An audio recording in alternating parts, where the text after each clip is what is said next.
Wait. A toast. A toast to, yes, long friendship.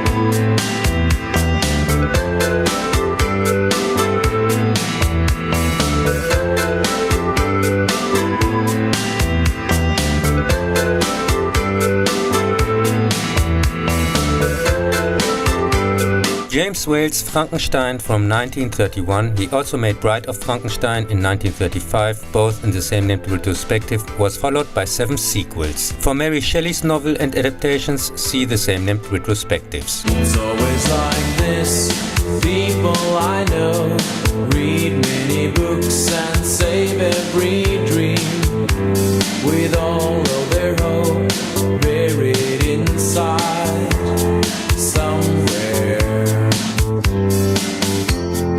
In 1939, Roland Lee's Son of Frankenstein continues the story after Bride of Frankenstein. One last time with Boris Karloff as the creature, and the first time with a hunchbacked assistant named Igor, played by the original Dracula Bela Lugosi himself. Many years after the death of his infamous father, Baron Wolf von Frankenstein returns to the town, now also called Frankenstein, where the creature and his victims are still very well remembered. The series of murders, which started shortly before his arrival, is no help either. Only the local police inspector Grog, who lost his arm to the monster as a child, has no biases. Igor, who still lives in the ruins, leads him through a secret passage into the family crypt, where the creature lies in a coma-like sleep after being struck by lightning. Wolf wants to clear his father's name by changing the monster for the better through brain surgery. However, Igor, who has the creature kill the jury who hanged him for the grave robbery, hence his broken neck, will not allow this. Wolf succeeds in resurrecting the monster, which does not speak, but it disobeys him and continues the killing spree, prompting the villagers to come axe and pitchfork wielding to the castle.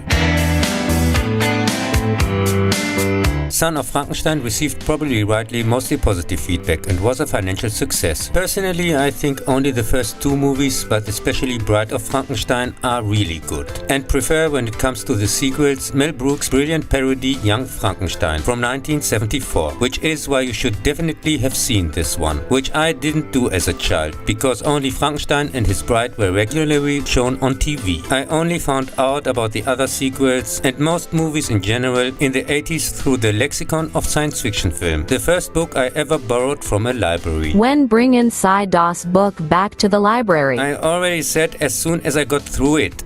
And for years I thought the Mel Brooks satire had just made up the lunatic plot, with the supposed son, the hunchbacked Igor and a one-armed inspector, since I didn't know any of the characters except for the monster. At the end, Frankenstein Jr. wants to destroy the creature. He shoots Igor in self-defense, whereupon the creature kidnaps Frankenstein Jr.'s Jr. in revenge, but spares him. When it attacks the inspector, who shoots at it, it is pushed by Wolf into a pit of molten sulfur. He leaves the town and gives the castle and laboratory to the community. Somewhere a man cries for his love, a love that is lost and withered too soon, with all of his hope buried inside somewhere. Shouldn't have to deal like that. This one returns, at least according to the German title, in 1942 in The Ghost of Frankenstein.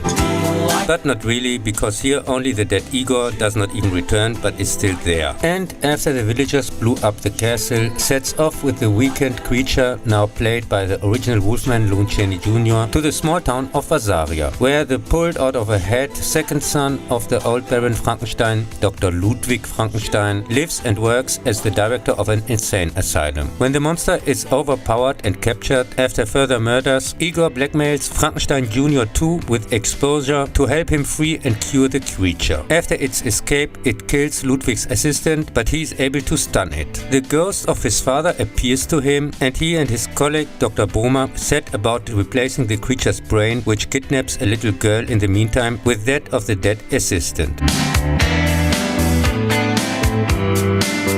The creature does indeed open its eyes a few hours later, but speaks with the voice of Igor.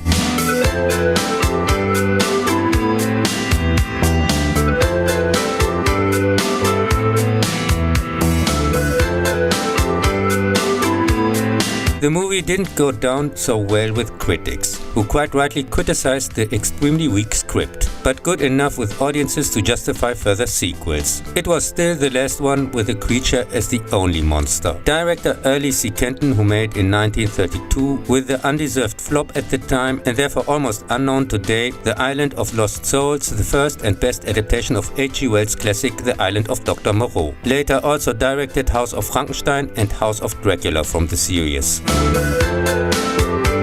At the end, as usual, a torch-wielding mob, this time in search of the kidnapped girl, makes its way to the current Frankenstein. In the meantime, it turns out that Igor joined forces with Dr. Bohmer, who is jealous of Ludwig.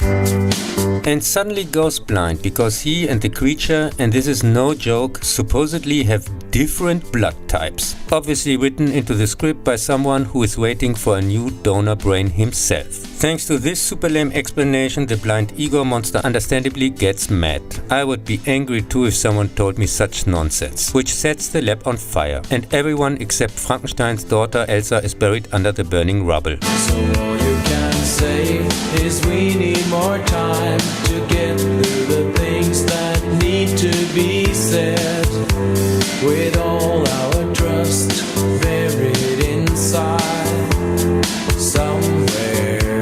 The following year, according to the title, Frankenstein supposedly meets the Wolfman in Roy William Nale's take, although no scientist with this name appears here, just a daughter from the predecessor. And the monster already played by the original Wolfman in the last one is played by Lugosi this time, who now has Igor's brain anyway, so that it can practically meet itself. Again, Lugosi and Chaney actually met already in the last one, and Bela was the werewolf 1 year before who put the curse on Talbot in the first place. Whatever. The creature merely has a supporting role here. It's all about Larry Talbot being resurrected when his tomb is disturbed, and his search for a way to end his seeming immortality. The movie is primarily a direct sequel to The Wolfman, which was released 2 years earlier, and where Larry Talbot was killed by his father at the end. Though with a number of retcons, Talbot only transforms during a full moon, rather than every night while Wolfsbane is in bloom as in the original, which became a standard part of werewolf lore. Talbot gets accidentally freed by grave robbers, since not really dead I guess, and ends up injured in a hospital after the incident, killing a policeman at the next full moon, but the inspector and Dr. Mannering don't believe Talbot his werewolf story. With the old gypsy Maliva, the mother of the Bela werewolf, he travels to Vasaria on her advice in a futile search for Dr. Frankenstein, and breaks through the floor of the ruined sanatorium as he flees through the woods. There he frees the frozen creature in order to get hold of Frankenstein's diary, from which he hopes to find a cure. But there's only a picture of Baroness Elsa Frankenstein, who agrees to help.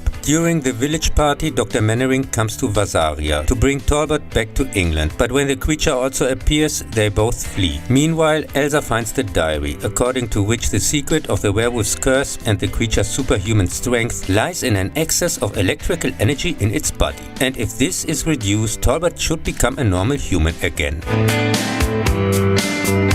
Frankenstein Meets the Wolfman was the first of the so-called Monster Rally movies, which means more than one monster, that are often quite rightly blamed for the decline and demise of the classic Dracula and Frankenstein series. The fact that the creature has Igor's brain, is actually blind and even able to speak, gets lost on the audience, since it doesn't come out of Lugosi's play, and his entire dialogue, which probably caused involuntarily laughter during the test screening, was cut out. In the final, Dr. Mannering begins treatment, but instead of drowning the excess energy from the creatures, for reasons he boosts them to witness the maximum of their powers. The creature can see again, frees itself and goes after Elsa, and Werewolf Talbot attacks. At the same time, a villager blows up the dam. And while Elsa and Dr. Mannering manage to escape, both monsters are washed away along with the ruins of the castle. And even if it takes a lifetime of trust to build something strong, what happens to us with all our faith buried inside? Somewhere shouldn't have to feel like that. In the following year, there's no longer anyone by that name in House of Frankenstein. Glenn Strange now plays the creature in the rest of the series, while original monster actor Boris Karloff portrays the mad scientist Dr. Niemann, who once experimented according to Frankenstein's teachings. He escapes from prison with his hunchbacked assistant Daniel, whom he promises a new body, and wants to return to his hometown, here Visaria instead of Vasaria as in the last and next one, to take revenge on those who put him in prison. Like nothing, he awakens Dracula by pulling the stake out of his skeleton and sets him on one of his revenge victims. But after completing his mission and trying to kidnap his victim's granddaughter, he doesn't make it out of the sun in time and disperses after a chase. On the journey to the village of Frankenstein, they meet the gypsy girl Ilonka, with whom Daniel falls in love, and find the frozen Frankenstein monster and the transformed Wolfman, who becomes Talbot again when he unfreezes. Niemann promises to free him from the curse if he cooperates by transplanting his brain into another body.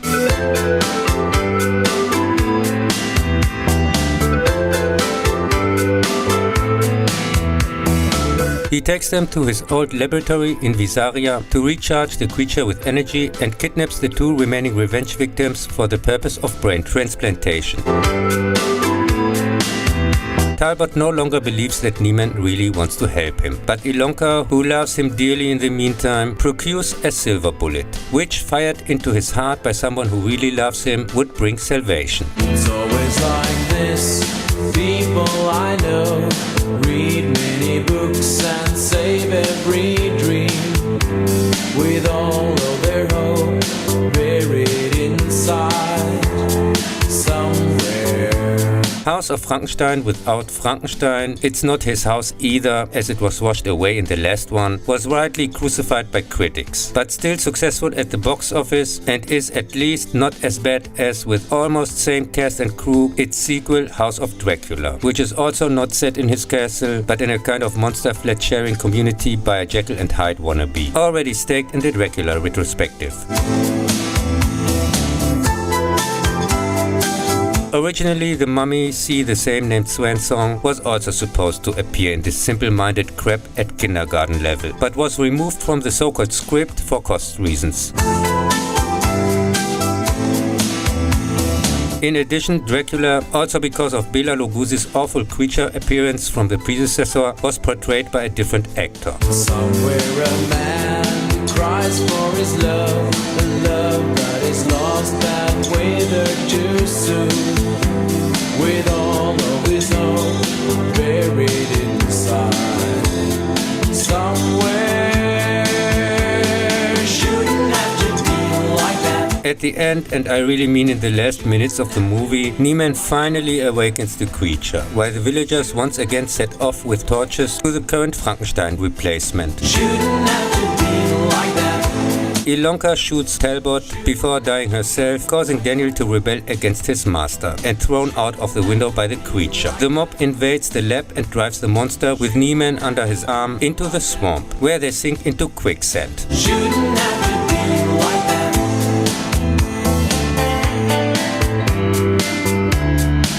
In 1948, Charles Barton's horror comedy Abbott and Costello Meet Frankenstein concludes the Universal Frankenstein series, for which Lon Chaney Jr., Lugosi and Glenn Strange parody their roles as the Wolfman, Dracula and the Frankenstein monster. Here the remains of Dracula and Frankenstein's monster are to be exhibited in a chamber of horrors, and Dracula awakens and intends to revive the weakened creature with the easily controlled brain of one of the two comedians, here as Porter, which Wolfman Talbot wants to prevent.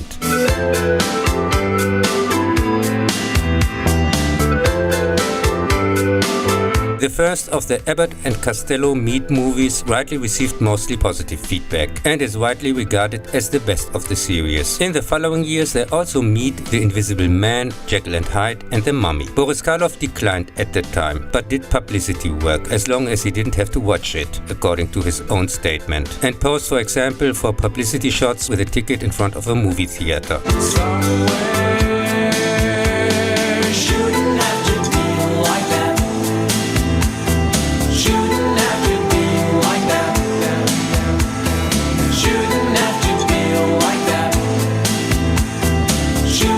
The $800,000 fund was the most successful sequel in the Universal Frankenstein series, with an over 4 million worldwide box office. For the Hammer Frankenstein series from the 50s, see the same named retrospective. Shouldn't have to be